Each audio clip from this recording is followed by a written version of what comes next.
Bank Independent has been such a great partner because not only are they taking the stress of the finances off of our plate, but they're investing in us as we're investing in them. And I think that is a strong partnership. The spirit of what Bank Independent does is right there in the name. From the Tennessee Valley Weather Channel, this is your weather, live at 5.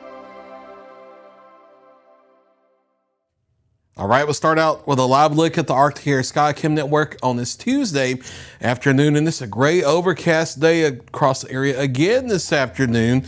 And a few sprinkles of rain showers have been around off and on. We're going to see more in the way of rain as we head into the overnight tonight and through off and on a large part of our Wednesday. You can see light shower and sprinkle activity moving through northwest Alabama into southern middle Tennessee here on Viper Live Doppler radar. No heavy rain yet, but that will be moving in during the late overnight hours. Temperatures mainly into the upper 50s, but there's still some isolated lower 60s out here near and east of I-65 where the showers haven't gotten yet. But once you start getting into the shower activity, you drop into the 50s here pretty quickly. Satellite and radar composite across the southeast shows this next weather system moving in, though off to the southwest of us into Louisiana and East Texas, there's actually a tornado watch.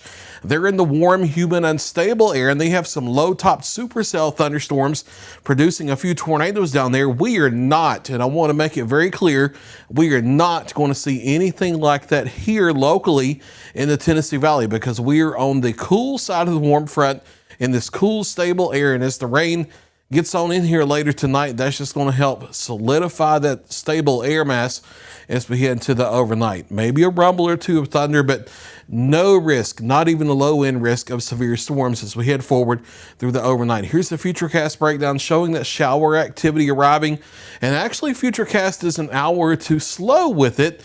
But as we head on through the evening, the shower activity will continue. Notice after midnight, it gets heavier and there may be a rumble or two of thunder involved. But again, I do not expect even a slight risk of severe weather across the area. It's going to be breezy as we head into the early morning. Sustained winds around 15, maybe 20 miles per hour. That will continue off and on, even though they'll switch out of the west and eventually the northwest later tomorrow afternoon and tomorrow night, gusting as high as 30 miles per hour at times. As we head through the day Wednesday, we get that steady rain in the morning to left out. We'll still see some afternoon downpours, but they will be more off and on and scattered in nature. A few evening showers as we head on forward as well. You notice the cool front here as we head into the evening. That's going to bring the cooler air in and gusty winds tomorrow night as well. Again, we're talking about some wind gusts as high as 25, 30 miles per hour. A few lingering morning showers on Thursday.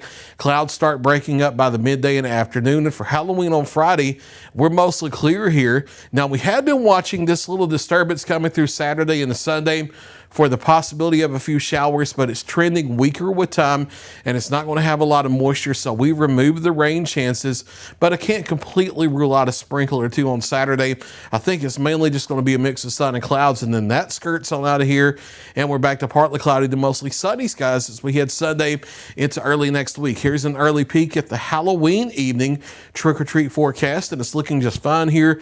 Mostly clear skies dropping out of the 60s at 4 o'clock through the 50s at 6, into the upper 40s toward 8 p.m. on our Friday evening. Now, if you're doing the fall festivals or the trunk or treat on Wednesday evening instead at local churches, it may still be showery around, but for Halloween evening Friday itself, weather looking just fine. Just kiddos may need a light jacket over their costumes.